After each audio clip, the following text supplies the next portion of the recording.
السلام عليكم ورحمة الله وبركاته. أهلا وسهلا فيكم متابعين قناة سرعات. ما بدي أطول المقدمة كثير، اشترك بالقناة، اشترك. بدك تحضر بدون ما تشترك؟ شايفك غلبتني، أكلت راسي، اشترك. وكمان ادعم قناة الشخصية. شايفين كيف بجلس لما أرى قناة الشخصية؟ ادعم قناة الشخصية، ادعم التراك، واكتب لي كومنت. اسمعوا يا اخوان الأغنية اللي نزلتها. وخلينا يا اخوان بدون ما نطول نكمل مسلسل السوبرا. ان شاء الله انكم ما رحتوا وحضرتوا الفيديو هناك، استنيتوني حتى اسرقوا وتحضروا عندي. بعرف. اوكي، وقفنا المرة الماضية لما هيك شلحوها وركبوا لها كل شيء، بس لسه ما عملوا الخطوات الأخيرة. بسم الله. نحط زي العادة 1.5. Hey, I'm Stefan Papadakis. We're here at our shop in Carson, California. We're building this new 2020 Supra into our competition drift car. We've already disassembled the car and have completed a lot of heavy fabrication. I'll link those in the description down below. But for now, we're going to show you guys how we painted it and we'll start the final assembly. Let's get started. رجعوا دهنوها أسود مشان الله. And we built most of the components that are going to get bolted onto the car. We're going to take the chassis to get coated. We're also going to get all of the aluminum parts anodized and the steel parts powder coated. Last time we brought the trailer into the shop, but this time we have a car in the lift, so we couldn't actually get the flatbed inside the shop. So we decided to forklift the car out onto the flatbed, but we transported it down to the powder coating shop. We went to Primo Powder Coating down in Huntington Beach to get not only the parts powder coated, but the chassis as well. A lot of people will paint chassis, but we've powder coated our last several race cars with great results. They start off by adding a ground strap to the chassis because the powder itself is positively charged coming out of the gun. It's attracted to the negative side, which is now the chassis. The powder then sticks and coats the entire chassis and is ready to go into the oven. They have a giant oven that's large enough to fit the whole car in, and they heat it all the way up to 400 degrees for 45 minutes. The powder coat is actually closer to plastic than it is paint because it's رشوا عليها باودر مشحون بشحنة إيجابية، بمسك مع الشحنة السلبية اللي تبعت البادي وبغطيها كلها بشكل تام، وبعدين بدخلوها على الفرن 400 سلسيوس أو فهرنهايت بتوقع. powder melts when the heat activates it. It forms long chain molecules that makes it all stick together and coats the entire surface. بذوبها يا إخواني الدست، هذا الغبار اللي رشوها عليه. That's actually the seam sealer, and a lot of the stuff inside the chassis smoking out is not powder coat. Powder coat is arguably more eco-friendly than painting because it doesn't include any solvents and it has no VOCs. Now, less than 24 hours after leaving the shop, the car is back, all coated and ready for assembly. So while the chassis and all the steel parts were getting كان هو يا اخوان كانها مدهونها اسود. The anodized process is a bit different than powder coat, but we'll cover that in a different video. لون احمر طافي بجنن. Front subframe in, and then the front suspension. والله مزوقينها كلها. It's actually relatively simple. There's a lower control arm, there's a strut, and a front hub. We have a large selection of different spring rates that we can use to tune the chassis, and also different damper settings for the shocks. It's also very adjustable, unlike a factory suspension, because depending on the track and depending on what the driver wants for the feel of the car, we'll make adjustments to roll center heights, front steering Ackerman, and other suspension geometry to change the handling of the car. With the front suspension installed, we move to the back of the car to work on the fuel cell. The fuel cell consists of a few components. We've got the red aluminum shell. That's just a box that the main bladder sits in. The fuel cell bladder is designed in a way that if it takes a hit or there's a big impact, it won't rupture.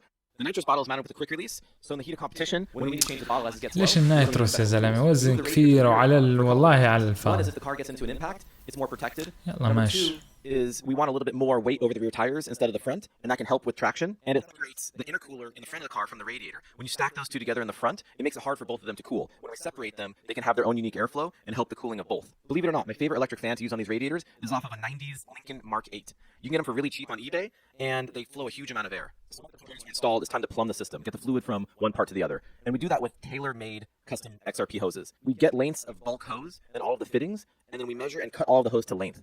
We then bring the cut hose and the fittings down to XRP. The way these hose assemblies are designed is that the hose goes on these fittings with this collar.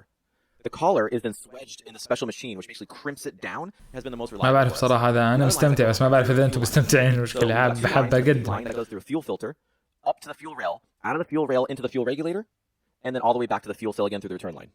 Now with the radiator installed in the rear of the car, we have يا الله شوف النظام يا إخوان تبع النيتروس. النيتروس. Size intercooler I wanted to run, but they actually don't make it off the shelf. So what we decided to do was take two intercoolers, بخرب المحرك على to فكرة. make the size that we wanted. The intercoolers then get welded together and custom end tags fabricated. When designing the intercooler system, there's a few things that we have to take into consideration. The best cooling we can get for the شوف الانتركولر قد العالم. بيبرد الصحراء يا إخوان هذا. And that gives us room for an intercooler fan, an air intake pipe, and also access to the front of the engine and ability to work on it without having to pull the intercooler off. After the installation of the pedals, we then made all of the brake lines.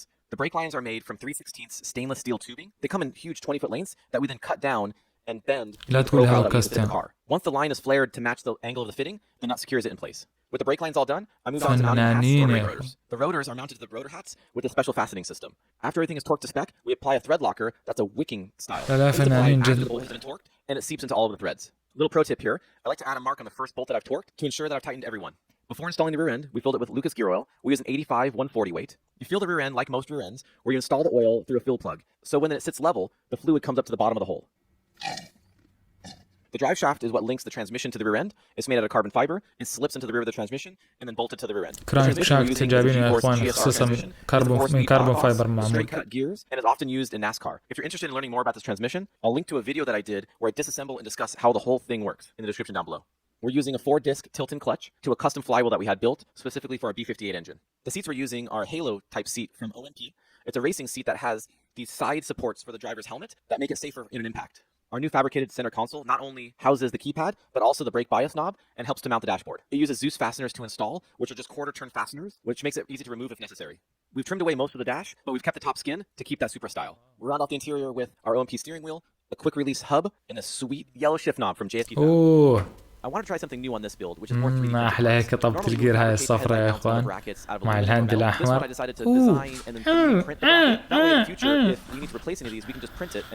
تحمست زيادة. It really feels like the car's getting close when we install the windshield and the rear quarter glass. The rear hatch will eventually be replaced with Lexan. Alright guys, so thanks for watching. I hope you enjoyed it. If you did, please hit the like الله حبيبي حبيبي ابو اللزم وحياة الله. Take the car to the chassis dyno. طيب نروح على اللي بعده. And we're continuing our project trying to make 1,000 horsepower out of this 2020 engine. هذا يا اخوان المحرك. Put the crankshaft. كيف بدهم يجمعوا المحرك؟ And we'll start putting all the main. هذا بدي احطه يا اخوان على سرعة 2 لانه اتوقع يكون disassembled it, wiped it down, everything was يعني لبعض الناس مرهق. We're actually putting it back together with the same bearings and just wiped down. Now put a وأخفض الصوت. that's really tacky and stays put. We'll go ahead and grab the stock crankshaft. It would be nice to stroke it to a bigger displacement, but for now we're going to stick with the stock one. We're pretty confident it's going to hold it to the horsepower we want to make. Next we're going to put the main caps on, and the bearings are already assembled in the main caps. They're all numbered 1 through 7. كرانك شافت حط لك. Instead of having a dowel with something that غيروها اتوقع لي كرانك شافت فيها. If you look, you can see a couple of lines where they line up. The number 3 main cap has the thrust bearings. Next we'll put in the main bolts. The main bolts actually use كثير شغلات غيروها بالمحرك وكثير شغلات خلوها زي ما هي. بس البلوك المحرك هو يا اخوان اللي بالسوبرا الجديدة هو استخدموه. not only do the normal torque but also measure the angle. The way you torque these is an 18-degree base torque and then 65 degrees additional plus another 65 degrees. And these torque are really tricked to where you can switch in between. If I can go 18 and then hit a button and then it goes to 65 degrees, turn the bolt 65 degrees, it knows how far you've gone, and then you just keep going down the line. It even counts how many bolts you've torqued. And again, I'll just make sure that everything spins properly. Now we're going to install the custom forged JE pistons and also the chromoly Gorilla rods. And you'll also notice that the pistons are coated. There's a special coating on the top that helps resist the heat, and then the black coating on the side is to help with wear on the bores. What I'll do is get everything out of the way, and you put these little clips in first. These little clips are what holds the pin from sliding out, and these are always a bit of a pain. I haven't really found a really elegant way of doing it. I do have a special tool, but that special tool I don't have for this diameter pin. So I'll go back to the old school style of using a screwdriver and manually assembling it. Once the pin's installed, and then double check and make sure the piston and rod are oriented the right way. Because the valve reliefs on the top of the piston are slightly different position and size, you want to make sure they orientate that right with the rod. So I'll double check and make sure those clips are installed all the way. These are actually the rings that came out of the engine. We designed the pistons to work with the factory Supra rings, and we're actually not even doing anything to the bores. So we're sticking with the same bore, the same hone, the same rings, and we're just replacing the rods and pistons. There's a spring that goes on first before the wheel sweepers, and then the wheel sweepers go on all to the bottom. حلو كثير بقول لك من القطع اللي كانت مستخدمة عاملينها بس البستنز مغيرينها. We'll go ahead and install the rod bearings, and the top rod bearing is actually a coated bearing. The bottom uses a more traditional bearing. We actually had the rods made, so in the future, if we want to put the top coated bearing also in the bottom, the tang will line up, so we can actually use either type of bearing on the bottom. But for now, we're just going to stick with the stock setup, see how that wears, and then go from there. I'm going to continue to get everything all prepped, including the assembly lube on the bolts. That way, when we go to install it, we can just go through the line and install all 6 of the rods and pistons, and not have to worry about getting dirty or anything like that. I see one of the reasons I wear the gloves, quick cleanup. So I'll put some fresh gloves on, assembly lube on the bearings, and then just engine oil on the piston skirts and the rings. To install the pistons, we're going to use this tapered piston installation tool, and ARP makes them in a bunch of different sizes. So this is an 82mm bore. I just ordered up the 82mm, and it's tapered inside, so it's able to fit in the top of the rings and everything, and then it slowly compresses all of the rings down until it's exactly 82mm, which is with the bore, and then it slides right into the bore. Flip it over, and then I realized, wait a minute, I can't turn the crank. I need to put the pulley on first. As you can see, it's a different type of pulley, where instead of having a snout on the crankshaft and then the pulley slides over it, this is a flange style one where it just centers, and then you've got the 4 bolts. In order to torque it, I asked Sean to help me out. We got a couple of bolts in the back where the flywheel goes, and then I was able to torque it. Now you can see there's a couple of dowel pins that align the rod bearing cap. Once we've got those aligned, put the pre-lubed bolts in. I'll zap them in real quick to a low. كل شيء باحتراف يا اخوان حتى هاي الآلة اللي معه شوفوا كلها قديش بتقيس تورك على كل برغي. هيك لازم المفروض اي ميكانيكي بيحترم حاله بيستخدم هاي الآلات.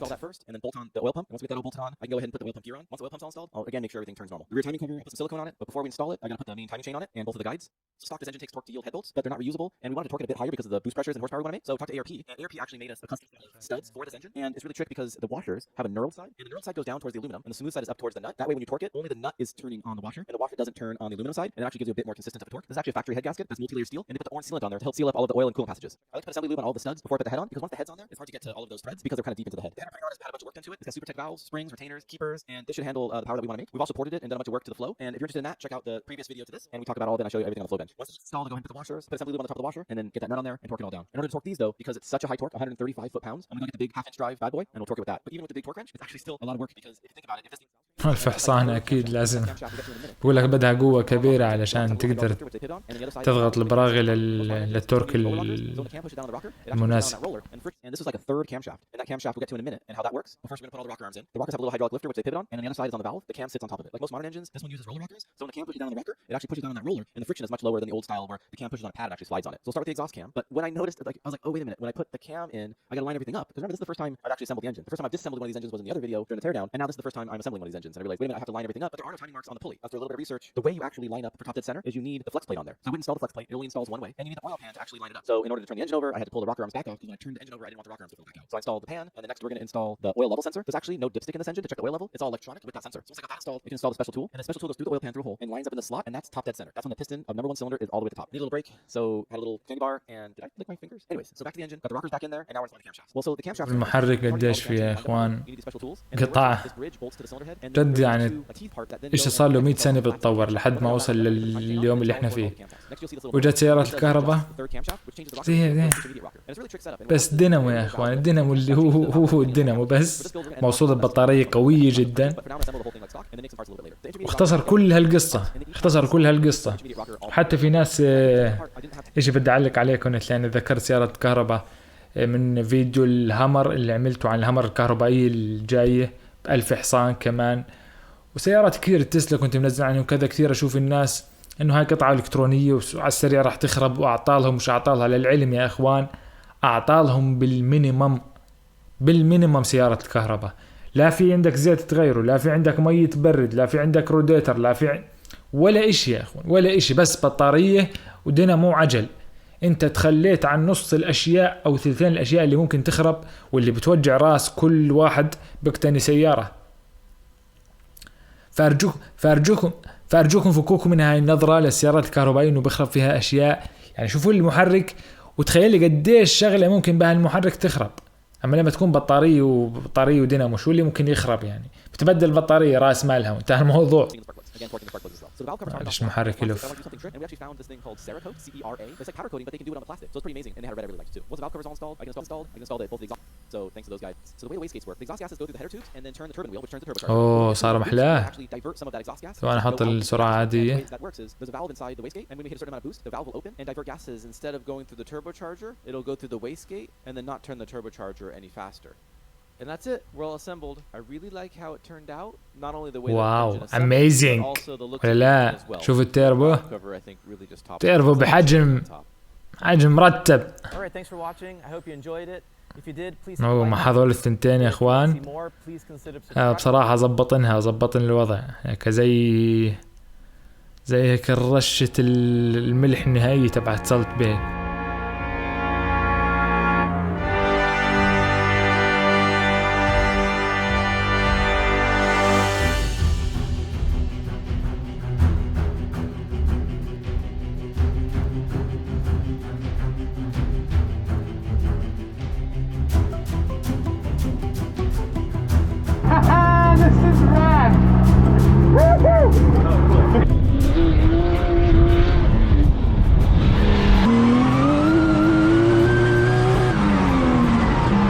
Harder and harder, and bigger drifts, longer and longer.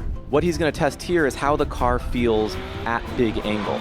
So there's a couple things that he needs the car to do.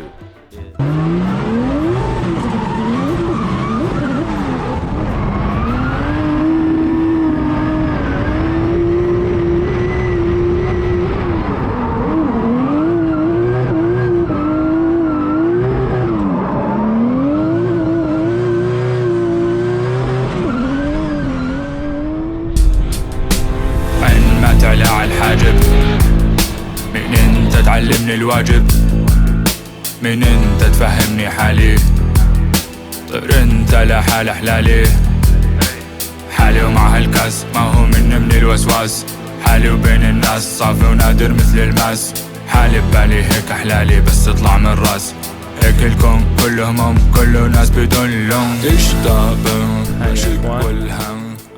فيديو الفوز.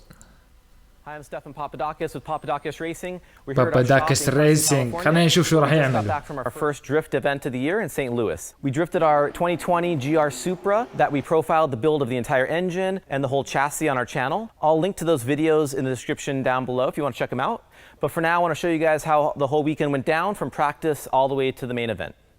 Our first Formula Drift event was held at Worldwide Technology Raceway in Madison, Illinois, just east of St. Louis, Missouri. This track has a full-on NASCAR track, IndyCar, drag strip, and also hosts a Formula Drift event. The Supra is driven by Frederick Osbo, the most winningest driver in Formula Drift and the 2015 champion. Each run starts with warming up the tires, warming up the car, and they give us this little box to do that in. Frederick has this way of warming up the tires in the small area where he understeers it a bunch, really cranks the wheel, and tries to scrub the front tires, at the same time doing a rear burnout to get the tires up to temp in order to make sure that the traction is there immediately when you leave the line.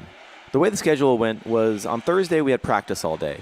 And during that day we're not only learning the track, but we're making sure to get the setup on the car right. There's a few things we want the car to do. We want to make sure that it's reliable, number one. Number two, we want to make sure that it drifts well. So drifting well is good sideways angle, good throttle response from the engine. We want the car easy for Frederick to drive, so he can place the car where he wants, not only on the lead runs, but also when he's chasing as well, needs to stay really close to that lead car.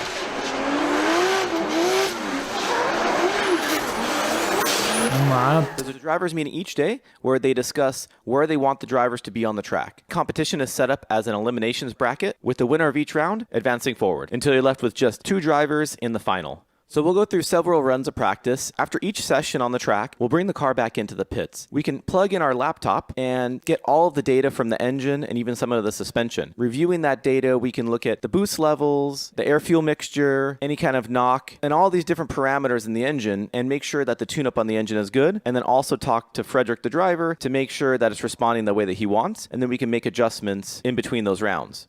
Another big thing that will change are the suspension settings, especially on a new car like this, where it's a new chassis and we don't have a lot of data on it. Some of those settings are going to be with the shock damper settings, and another change will be from the spring rates, softer and stiffer spring. We have a huge selection of springs and a lot of different rates that we can change to adjust the balance of the car. Another big adjustment is the rear sway bar. The sway bar, sometimes called the anti-roll bar, links the left and right side suspension with the bar that twists. And depending on the diameter of the bar, whether it's hollow or solid, will change the flex characteristics. ذكروا المعلومات يا اخوان من المحرك من السسبنشن كله بينزل عندهم على اللابتوب بعد كل محاولة بيشوفوا وين ممكن يحسنوا شيء وين بيسألوا السائق كمان بقول لك. Typically the lower tire pressure you run, the more grip you can get to a point. And the balance of that is as you go with these lower tire pressures, the tire will move around a lot more. Drivers don't always like that feeling because it can create a little bit of a delayed response from the car. We'll run the same front tires in the car all weekend, no problem. And the rear tires will typically last only about 2 runs. We have about 6 sets of rear wheels and tires. That way we always have a cycle going of new tires being put on the car and other sets of used tires being mounted by the middle folks. That's not always seen or these people work so hard in the background. Like these guys are mounting tires all weekend long.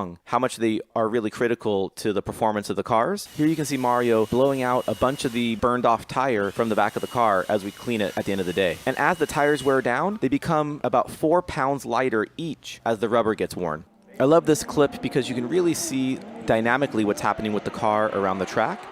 So you can see Fredericks really on the throttle. He's coming out to what they call the clipping zone, where they want him to get close to the edge of the track, and he's just really staying on the throttle.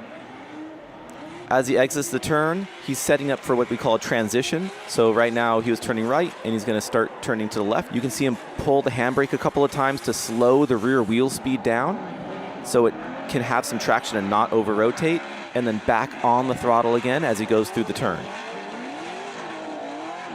And you can even see these 2 guys connect a little bit right there, and they hit, and it doesn't even faze them as they finish the course. But you can see why these cars also need to be built robust, because they do take hits from each other, and we have to make sure that they don't break in the middle of competition. So first round, we went up against the Corvette. Frederick did a great job of staying really close. فينا اخوان هي المسابقات هاي شفتوها زي الشجرة، كل 2 بتواجهوا وفي واحد منهم بغلب الثاني بيطلع المرحلة اللي بعدها. كل مرة بيطلعوك انت قدام وهو وراء، هو لازم يتبع خطواتك على التراك. وطبعا في شغلات بحسبوا عليها نقاط، قديش انت بتكون هيك خلفية السيارة قريبة مثلا من المنعطف الفلاني، شغلات بيحسبهم عليها نقاط، بصراحة ما بعرفها كلها أنا بالتفاصيل وما بدي كثير أطول بالموضوع، ولكن بقول لكم إنه مرة أنت بتكون قدامه وهو لازم يلحقك اللي هو المنافسك، ومرة هو بيطلع قدامك وأنت لازم تلحقه، وبحكموا الحكام على قديش أنت فعليا كل واحد بيعمل هالمهمة اللي تبعته بشكل ممتاز بشكل جميل. أول واحدة كان مع الكورفت، شايفين؟ Slowly each round we started adding a little bit more grip by lowering the tire pressure a little bit and then also softening up the rear suspension. Against the Mustang of Von Gittin, you can start seeing where كأنه عربي هذا اللي غلبه. والله تبع الكورفت كأنه شكله عربي يا زلمة. Against the Mustang of Von Gittin, you can start seeing where we had some good speed advantage while he was still able to keep the car quite sideways and have great drift. كلها طبعا سيارات مجهزة للدريفت يا اخوان، مش ستوك. Against the old Mark IV Supra of Dan Burkett, Frederick again did a great job and the car ran very well and took another round win. In the top four, we went against Chris Forsberg, multi-time Formula Drift champion, and Frederick was really driving hard. Getting the car worked out well with a lot of good speed, but still able to have the car sideways. The car is accelerating out of the turn, trying to keep up with the one in front, and then as they get into this decelerating left-hand turn, they have to have the grip to slow down, stay close onto the door without crashing into the car in front of them. Another thing to notice is as these drivers are in the chase position, they have to deal with so much of this tire smoke. And there's moments of this run where they can't see anything. They're just a full whiteout. So they have to work with their muscle memory and remembering what's going on the course and eventually come out through that smoke in hopefully the right space. In the final, Frederick went against his teammate Ryan Turk. Again, you can see Frederick's dominance here with speed and being able to accelerate and really stay close to the Corolla. شوف كيف بيلحقهم. In the chase run, the Corolla had an issue where he had a power steering failure in the second to last turn, wasn't able to finish, and that gave us the win. كورولا فسحلتها يا اخوان فعلا. Your winner here, round one of the Formula Drift Pro Championship, behind the wheel of a new vehicle, Frederick the Norwegian Hammer Asbo, and the Rockstar Energy Drink Toyota Racing Toyota Supra. شايفه أنا شايفه سامع فيه قبل هالمرة، هذا فعلا سائق قوي. واو كثير نايس يا اخوان. خلصنا الفيديو، اتمنى تكونوا استمتعتوا. هذا دليل يا اخوان بنقدر حتى من السوبرا الجديدة نطلع الألف حصان، واذا بدكم تشوفوا بالتفاصيل بتقدروا تروحوا على قناتهم وتشوفوا بالتفاصيل يا اخوان شو اللي عملوه، بتقدروا تقلدوهم بالضبط. صعبة بصراحة شوي لانه استخدموا تقنيات يعني انك تقلدهم بدها مصاري يا اخوان، بدها بحوث زي ما بقولوا، ولكن عدا عن ذلك تقدر تتعلم منهم اشي. السوبرا الجديدة ليست فاشلة، هذا هو الأمر المهم، وهي جميلة وهي مثيرة، فلنتعلم إن ما نكب غضبنا من أول لحظة من أول وهلة، وننتظر شوي ونشوف شو فيه بيستنانا. أصدقائي أتمنى إنكم تتحقق أحلامكم، أتمنى كل حدا منا بحب السيارات يشتري ولو المستوى الأول من سيارة أحلامه. وذات ست أصدقائي من الجراح من ست سرعات، سلامات.